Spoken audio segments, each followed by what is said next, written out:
Okay. All right. So we're going to touch on some astrology really quick. Just real basic stuff. Really basic stuff. 365 days. What does that signify? A year. A year, right? That's the Earth's revolution around the sun. 365 days. Now we know that 29.5 days is what? A month. This is a month. So we know that that's the lunar cycle of the moon, which is about a month. 24 hours is a day, which takes the Earth to spin on its axis 24 hours. But where did 7 days come from? A week. Creation, right? So we know that a year, a month, and a day is anchored in astrology. But the 7-day week in astronomy, not astrology. Yeah, thank you for that, YouTube world. Yeah, YouTube world. But the 7-day week is not. It's not anchored. The only reference that you find for the 7-day week is found from creation, which we find in Genesis chapter 2, verses 2 through 3. Let's turn there really quick. Genesis 2, chapter 2, verses 2 and 3. And it says, "And on the 7th day God ended his work which he had done, and he rested on the 7th day from all his work which he had done. Then God blessed the 7th day and sanctified it, because in it he rested from all his work which God had created and made." So we see here that the significance of the Sabbath and the importance of the Sabbath. But this is an issue that's been argued over centuries even. In fact, there's a small town in New Jersey called Quibbletown. And the reason why it's called Quibbletown is because they quivered at this thought of the Sabbath. They actually argued over whether the Sabbath was Saturday or whether the Sabbath was Sunday. And this is an actual time. I wish Isaac was here so he can justify Quibbletown, but he's not. The encyclopedia definition for Sabbath is Saturday. And we know, according to the calendar, that Saturday is indeed the 7th day.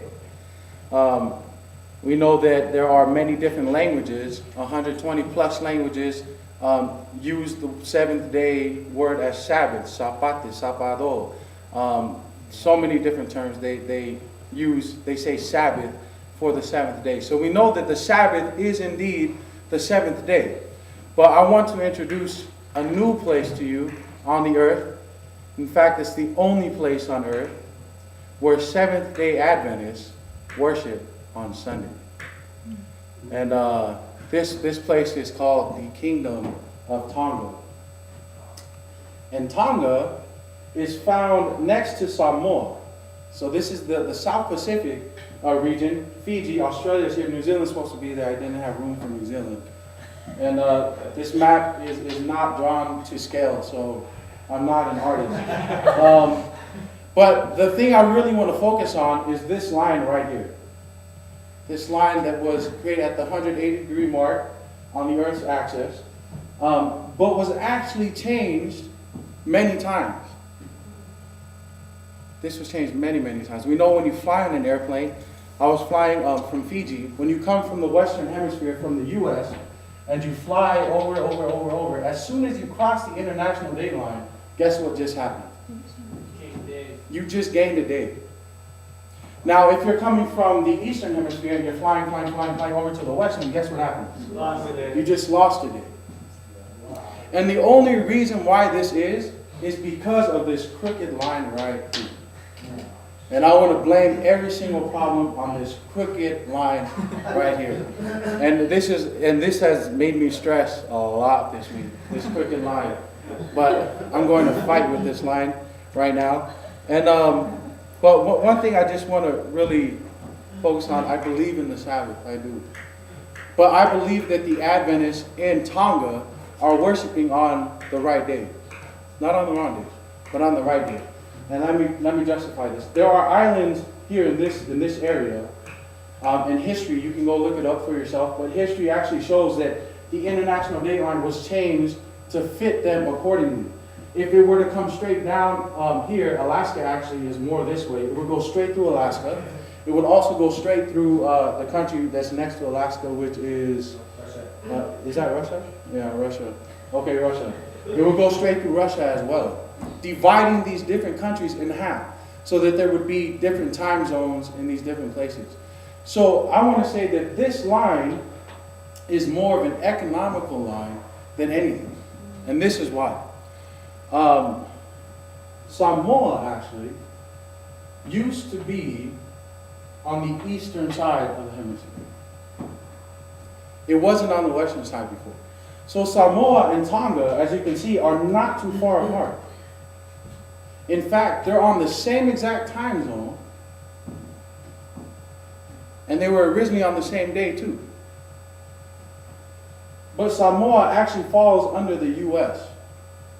So around 1898, 1900, there was a change made in the timeline so that Samoa would fall on the same day as the U.S., shifting their days from having a day ahead to going a day behind. Now, I'm not saying that Samoa is worshiping on the wrong day. That's not what I'm saying. They're right. They are right, because they are closer to the U.S., so they should be worshiping on the U.S. But Tonga is not very far from them. In fact, if you were to draw the line directly straight, Tonga would be on the western hemisphere, not on the eastern. But the problem is, importing and exporting for island groups, small island groups, including Hawaii, are very important for their economy. In order for them to live and to exist with the whole world, importing and exporting is so important.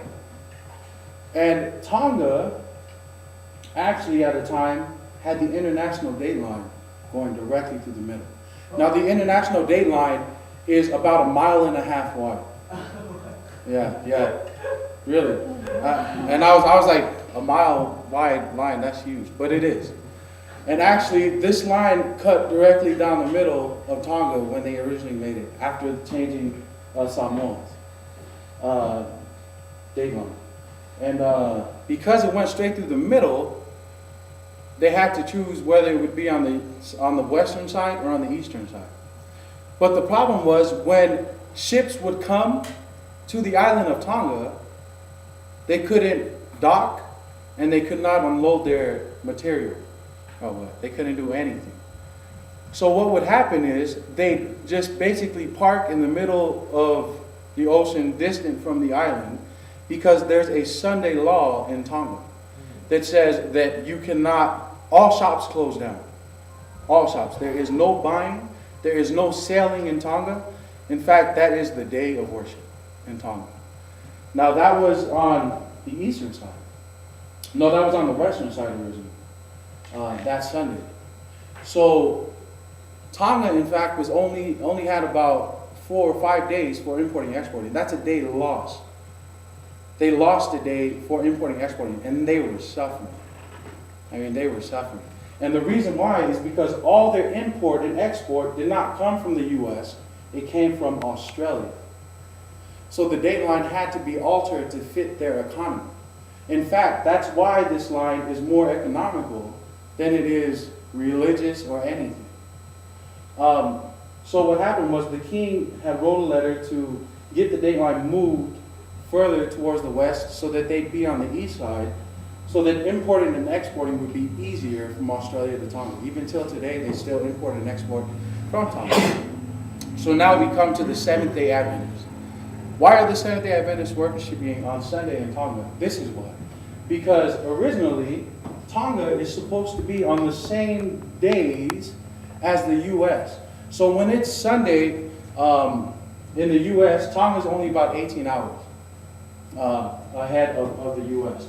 But when it's Sunday in the U.S., it's Sunday in Tonga. It's supposed to be. When it's Monday in the U.S., it's supposed to be Monday in Tonga. When it's Tuesday, it's supposed to be Tuesday in Tonga. But now, when it's Sunday there, it's Monday here on this one. And what Tonga did was they adopted